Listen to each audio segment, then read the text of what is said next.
अस्सलामुअलैकुम, वेलकम है आप सभी का इस नई वीडियो में। तो जैसे आप सभी को पता है कि आज क्लास 11th का ज्योग्राफी का पेपर था, तो इस वीडियो में मैं आपके साथ आज का सॉल्विड पेपर लेकर आया हूं। ये वीडियो आपके लिए बहुत ही ज़्यादा इंपॉर्टेंट रहेगा। वीडियो को पूरा एंड तक देख लेना, चैनल को भी सब्सक्राइब कर देना, व्हाट्सएप और टेलीग्राम ग्रुप ज्वाइन कर लेना।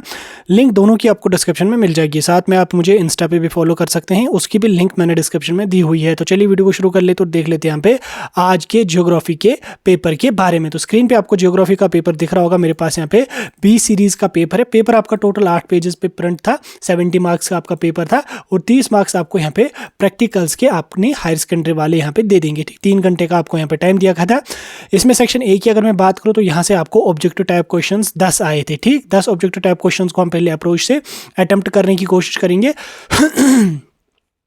पहला क्वेश्चन यहाँ पे आपका आया है, what name is given to the core of the earth. Earth का जो कोर है उसको किस नाम से जानते हैं, क्या नाम उसको दिया गया है। तो 4 नाम है, 4 में से जो आपका नाइफ है ये आपका राइट ऑप्शन रहने वाला है, यानी कि option number C question number 1 का यहाँ पे राइट ऑप्शन रहने वाला है। उसी तरह से क्वेश्चन नंबर 2 की ओर हम चलेंगे। क्वेश्चन नंबर 2 यहाँ पे कह रहा है, which of the following ocean is known as circumpacific ring of fire. तो कौन सा ओशन है, वो हमारा है पैसिफिक ओशन। आपका ये पेपर कैसा गया आप मुझे कमेंट्स में जरूर बता देना।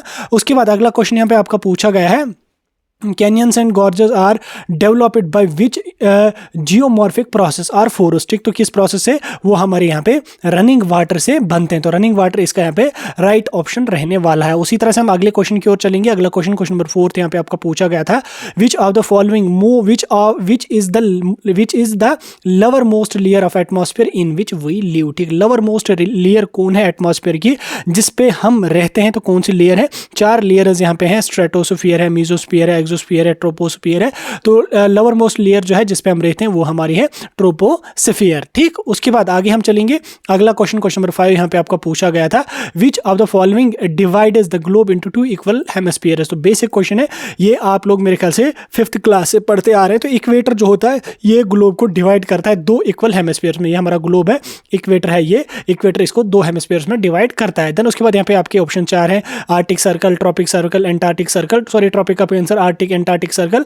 तो इनमें से राइट आंसर आपका रहने वाला है वो आपका इक्वेटर ही यहाँ पे रहेगा। आगे हम चलेंगे। अगला क्वेश्चन यहाँ पे आपका पूछा गया है, which type of rainfall occurs when moisture laden winds strike with a mountain barrier. तो कौन सी होती है, वो हमारी होती है ओरोग्राफिक रेनफॉल। तो ओरोग्राफिक रेनफॉल यहाँ पे इसका राइट आंसर रहने वाला है। अगला क्वेश्चन यहाँ पे आपका पूछा गया था, depositional feature made by glacier is. तो को है वो यहाँ पे हमारा A part, B part, C part और डी पार्ट हमारा यहाँ पे इसका राइट ऑप्शन रहने वाला है। ठीक, आगे हम चलेंगे। अगला क्वेश्चन नंबर 7 यहाँ पे आपका 8 नंबर क्वेश्चन का यहाँ पे पूछा गया था, where does the India rank area wise in the world. ठीक, एरिया वाइज इंडिया की क्या रैंक है, तो वो सभी को पता है कि 7th रैंक है और लोकेशन वाइज और पॉपुलेशन वाइज क्या है, 2nd है। ठीक, अभी 2030 में वो फर्स्ट पे आने वाला है। देन उसके बाद अगला क्वेश्चन यहाँ पे आपका पूछा गया है, question number 9, royal Bengal tiger is found in. ठीक, Mahanadi delta, Kaveri delta, Krishna delta, Sundarbans. तो कहाँ पे होता है royal Bengal delta, royal Bengal tiger, तो वो हमारा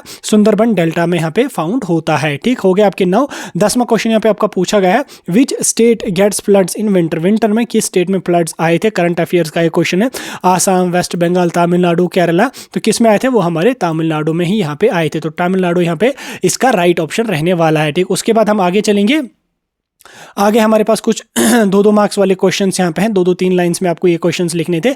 इसमें क्वेश्चन नंबर यहाँ पे 1 आपका पूछा गया है, व्हाट इज वेदरिंग। तो वेदरिंग क्या होती है, आप सभी को पता है। वेदरिंग का ये मतलब नहीं है कि मौसम के रिलेटेड तो वेदरिंग नहीं होती है। Weathering is the process of breaking down rock, soil and minerals by the natural forces like, जैसे विंड है, वाटर है, टेम्परेचर चेंजेस है। तो इस वजह से जब जो है वो रॉक्स या सॉइल या मिनरल्स का ब्रेक डाउन होता है तो उसी प्रोसेस को क्या कहते हैं, वेदरिंग, उसी प्रोसेस को कहते हैं। उसके बाद क्वेश्चन नंबर 3 यहाँ पे आपका पूछा गया है, व्हाट इज सिस्टमेटिक ज्योग्राफी। तो सिस्टमेटिक ज्योग्राफी क्या होती है, systematic geography studies geographical features according to their type such as physical geography या ह्यूमन ज्योग्राफी, जिसमें लैंड फॉर्म्स, क्लाइमेट हम फिजिकल ज्योग्राफी में पढ़ते हैं। ह्यूमन ज्योग्राफी की अगर मैं बात करूं तो इसमें हम पॉपुलेशन और कल्चर के बारे में यहाँ पे पढ़ते हैं। तो इतना ही आपको यहाँ पे लिखना था सिस्टमेटिक ज्योग्राफी के बारे में। उसके बाद अगला क्वेश्चन आपका पूछा गया था, व्हाट इज बायोस्फीयर रिजर्व। तो बायोस्फीयर रिजर्व क्या होती है, बायोस्फीयर रिजर्व हमारा वो प्रोटेक्टेड एरिया होता है जो यहाँ पे कंजर्व करता है बायोडाइवर्सिटी को, इकोसिस्टम को और कल्चरल हेरिटेज को। ठीक, ये सभी बच्चों ने पढ़ा होगा मेरे ख्याल से 5th 6th से बायोस्फीयर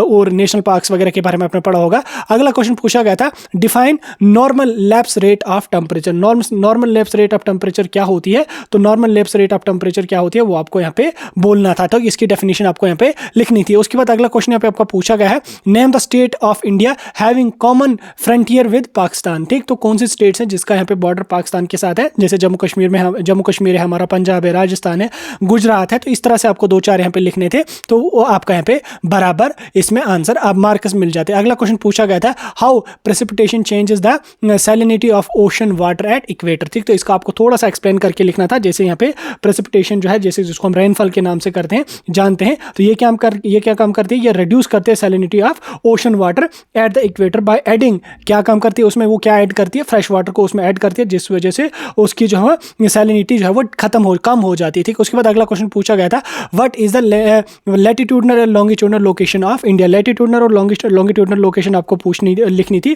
जैसे अगर मैं लैटिट्यूडनल की एक्सटेंट की बात करूँ तो 8 डिग्री 4 नॉर्थ है, यहाँ पे 8 डिग्री 4 नॉर्थ से लेके 37 डिग्री 6 नॉर्थ तक है। उसके बाद लॉन्गिट्यूडनल की अगर मैं बात करूँ 68 डिग्री 7 ईस्ट से लेके 97 डिग्री 25 ईस्ट तक हमारा यहाँ पे लॉन्गिट्यूडनल जो है वो लोकेशन है इंडिया की। ठीक, उसके बाद आपको यहाँ पे शिवालिक्स पे एक छोटा सा नोट यहाँ पे लिखना था। अब शिवालिक्स पे अगर आप नोट लिखोगे ये तो बहुत बड़ा नोट बन सकता है, जिसको हम आउटर हिमालयाज के नाम से भी जानते हैं। आपको थोड़ा छोटा सा 4-5 लाइंस का लिखना था, हो गया आपका यहाँ पे बराबर। उसके बाद अगला क्वेश्चन पूछा गया था, name the state which are most affected by floods in India. तो कौन सी स्टेट्स हैं जो मोस्टली अफेक्ट होती हैं फ्लड से? जैसे हमारा आसाम है, बिहार है, उत्तर प्रदेश है, वेस्ट बंगाल है, केरला है। तो इसी तरह से 2-4 स्टेट्स का आपको यहाँ पे लिखना था, बराबर मार्क्स आपको यहाँ से मिल जाते। उसके बाद सेक्शन सी की अगर मैं बात करूँ तो सेक्शन सी से आपको 3 मार्क्स वाले क्वेश्चन आए थे।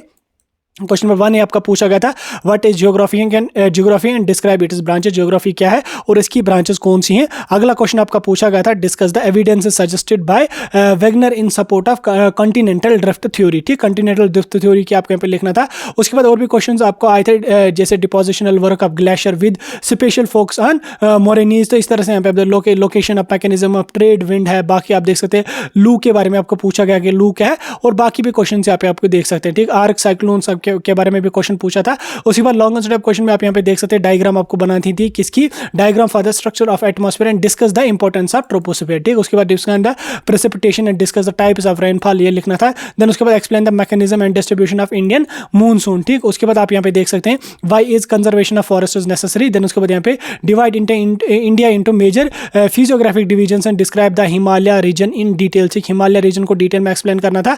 देन उसके बाद यहाँ पे आपको जो आउटलाइन मैप पे क्या काम करने थे, show the following in A given outline में। जैसे यहाँ पे काजीरंगा नेशनल पार्क है, अरावली रेंज है, इंदिरा पॉइंट है, सुंदरबन डेल्टा है, वेस्टर्न घाट्स है, ये आपको जो वो मैप पे जो आइडेंटिफाई करके इनसर्कल करके यहाँ पे रखने थे। ठीक, ये था आपका आज का ज्योग्राफी का क्वेश्चन पेपर जो हमने सॉलिड आपके साथ डिस्कस किया।